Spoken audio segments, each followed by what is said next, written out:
You don't think any of these 46 or so people are innocent? Nope. It'd be real nice if they were. It'd be really easy to get on the other side of it. No. And if these are the people that we have to get rid of, then let it be. As the first defendants disappeared behind long prison sentences, 3 we talked to said they felt their choice was clear: plead guilty and take a deal, or go to trial and get the maximum. You know, I took one look at all those people in the courtroom. You know, it was like, why come there's just nothing but white people in here? At his trial, Joe Henderson got his first look at the case file and says he was startled by what he saw. The name on the file was not his, but that of his father, Cleveland Joe Henderson Sr., a convicted felon in prison at the time. There was also a photo, not of him, but of his father. I'm his son. I'm his blood son, but I'm nothing like him. Yet Henderson told us he was afraid to gamble with a jury, so he pleaded guilty in exchange for 5 years probation.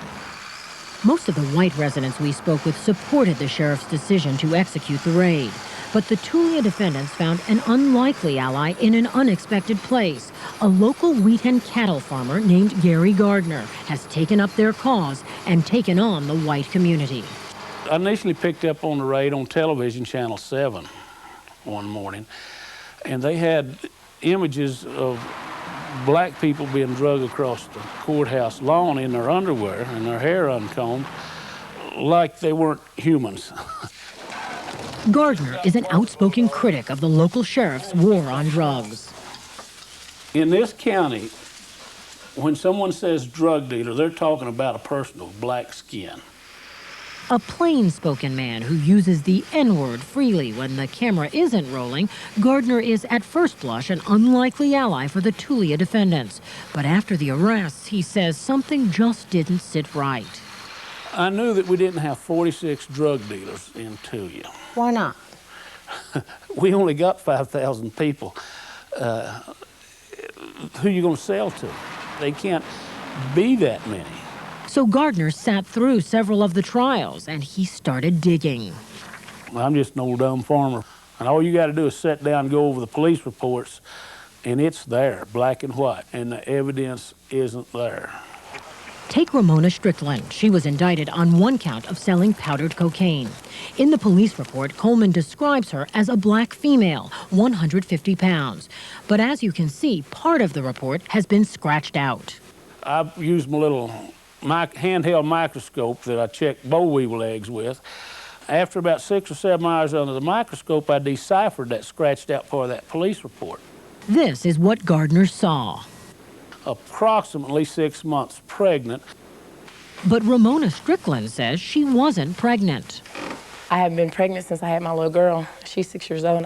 Nonetheless, she took a plea and paid a fine rather than risk a jury trial.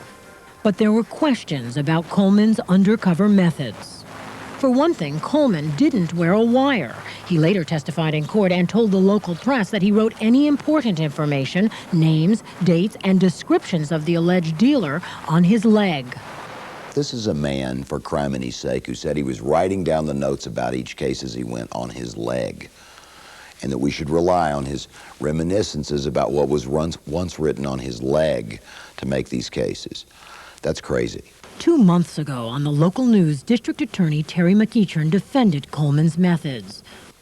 You couldn't put surveillance in a town the size of Tulia without being noticed, without raising some type of red flag. But McEachern also told us that law enforcement had used surveillance successfully in the past. Would you have liked to have had some corroboration, another witness if it had been possible, or an audio tape or a videotape, something to back him up a little bit? Would that have... No, I didn't need that. I didn't really need it. I believe the man that much. But what about Coleman himself? In a letter to the Tulia Herald, Coleman wrote he was only trying to protect decent citizens from drug dealers. With the ACLU and NAACP lawsuit pending, Coleman, the sheriff, and the district attorney refused to speak with 2020 on camera. They deny the charges in the civil rights lawsuit, and McEachern told our local affiliate that they checked Coleman out before they hired him.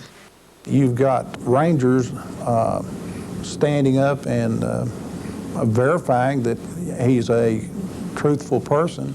But 2020 Downtown has learned that a more thorough check would have called into question Coleman's qualification for any role in law enforcement. They became aware that this was somebody who couldn't be trusted.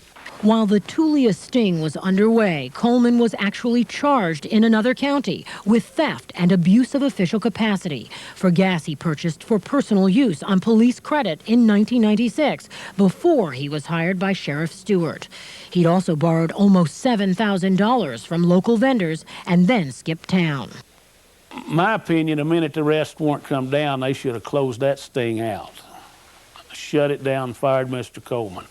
Because without the integrity of your undercover man, you don't have nothing. You have nothing. In just one case, the jury heard 2 sheriff's deputies testify about Coleman's past, testimony that supports this pointed 1996 letter in which Coleman's former boss wrote, "Mr. Coleman should not be in law enforcement." But remarkably, the jurors still believe Coleman. And when we asked jurors in another case who hadn't heard about Coleman's past, they said it wouldn't have made any difference to them either. Would you have wanted to know any more information that would reflect on his credibility, whether his propensity to tell the truth or not? No, we weren't trying him. And what somebody has done in the past doesn't mean they're not credible at the time that they're doing a different job. Almost 4 months after he was charged, Coleman did pay off his debts and the charges were dropped. But critics say there's something even more troubling than Coleman's seemingly shady past. They accuse him of changing his story from trial to trial. If he had one trial, he was testifying to something and it kind of contradicted something he'd said before, he'd say, well, that's not right. This is what I'm saying now. You begin to see a real pattern of just fudging on the truth, not telling the truth. So we asked the jurors how important Coleman's truthfulness was for them. What if you knew that he lied under oath in other cases? Would that be something relevant to you as a juror? Sure. I mean, no one should lie under oath, I don't think, for any reason. And that is perhaps what bothers Gary Gardner most. He says he will continue to fight for and with the Tulia defendants. I want everyone to have a fair trial. I want every one of these people to get a trial, have it moved to a different county, at least 100 miles from here, 200 miles, with a bunch of jurors that don't know anything that took place in the paper. Even if that happens, most of the black residents of Tulia say they'll never feel the same about their white neighbors again. It just split the town down the middle. They're really showing their true colors now. And they know that the undercover was, his credibility wasn't that good, and they still say they was guilty. They was guilty.